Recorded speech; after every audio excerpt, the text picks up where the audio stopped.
కూటమిని నమ్మి రాజమహేంద్రవరం సిటీ అభ్యర్థిగా పోటీ చేసిన తనను 71,000 ఓట్ల మెజారిటీతో గెలిపించినందుకు ఎల్లప్పుడూ అందరికీ అందుబాటులో ఉంటూ పారదర్శకంగా పనిచేయడానికి సర్వశక్తులు ఒడ్డి కృషి చేస్తానని శాసనసభ్యుడు ఆదిరెడ్డి శ్రీనివాస్ వెల్లడించారు. తాను సాధించిన ప్రగతిని స్థానిక మంజీరా కాన్ఫరెన్స్ హాల్లో గురువారం జరిగిన మీడియా సమావేశంలో ఆదిరెడ్డి పవర్ పాయింట్ ప్రజెంటేషన్ ద్వారా వివరించారు.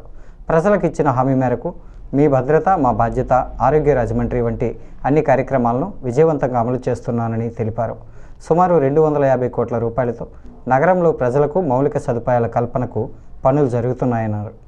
సిఎస్ఆర్ ద్వారా 3,08,00,000 రూపాయలను తెచ్చి బాధ్యతగా వినియోగించామన్నారు.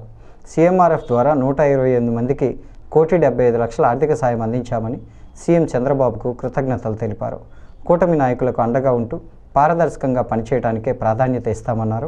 గూడా మాజీ చైర్మన్ గన్నికృష్ణ, మాజీ ఎమ్మెల్సీ ఆదిరెడ్డి అప్పారావు, ఆర్యాపురం ఇన్నిస్పేట బ్యాంక్ చైర్మన్లు చల్లా శంకర్రావు, కోళ్ళ అచ్యుతరావు బాబు, కూటమి నాయకులు ఈ కార్యక్రమంలో పాల్గొన్నారు.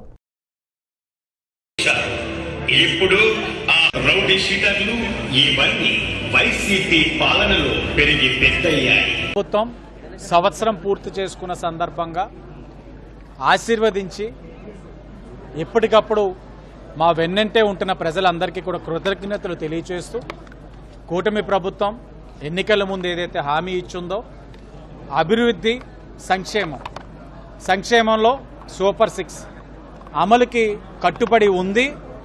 దాంట్లో భాగంగానే ఈరోజు తల్లికి వందనాన్ని అమలు చేస్తూ ఉన్నాం. అన్నా క్యాంటీన్లు తెరుచుకున్నాం. మెగా డిఎస్సి 16,347 ఉద్యోగాలు ఇచ్చున్నాం. పెన్షన్లు పెంచున్నాం. అలాగే దీపం 2 పథకాన్ని కూడా అమలు చేసుకున్నాం. అతి దగ్గరలో అన్నదాతతో పాటు మహిళలకు ఉచిత బస్సు ప్రయాణం కూడా అమలు చేస్తామని కూడా హామీ ఇస్తూ మరి రాజమహేంద్రవరం సిటీ నియోజకవర్గం చరిత్రలో ఎప్పుడూ లేని విధంగా 71 మెజార్టీతో ఈరోజు కూటమి శాసనసభ్యుడిగా నాకు అవకాశం ఇచ్చున్నారు. ఈరోజు శాసనసభ్యుడు అయిన తర్వాత ఈ అవకాశాన్ని సద్వినియోగపరుస్తూ ఎన్నికల ముందు అనేకమైన డిక్లరేషన్స్ ఇచ్చున్నాను. ఆరోగ్యకరమైన రాజమహేంద్రవరం కోసం ఒక డిక్లరేషన్ ఇచ్చున్నాను.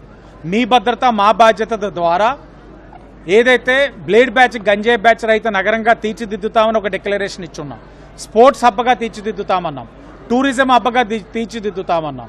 ఒక ఇన్నోవేషన్ హబ్ కింద రాజమహేంద్రవరాన్ని తీర్చిదిద్దుతామని ఇచ్చిన ప్రతి డిక్లరేషన్ కూడా ఈ సంవత్సరంలో ఏం సాధించామన్నది స్పష్టంగా ప్రజలకి తెలిసే విధంగా నా కుటుంబ సభ్యులైన ఏదైతే జనసేన, బీజేపీ, టీడీపీ నాయకులందరికీ కూడా తెలిసే విధంగా కార్యక్రమం తీసుకున్నాం, ఎక్స్ప్లెయిన్ చేస్తున్నాం.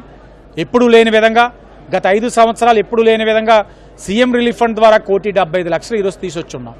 సిఎస్ఆర్ ఫండ్స్ కింద 3 కోట్లు తీసుకొచ్చి దీర్ఘకాలిక సమస్యలను పరిష్కరించుకుంటూ వెళ్తా ఉన్నాం.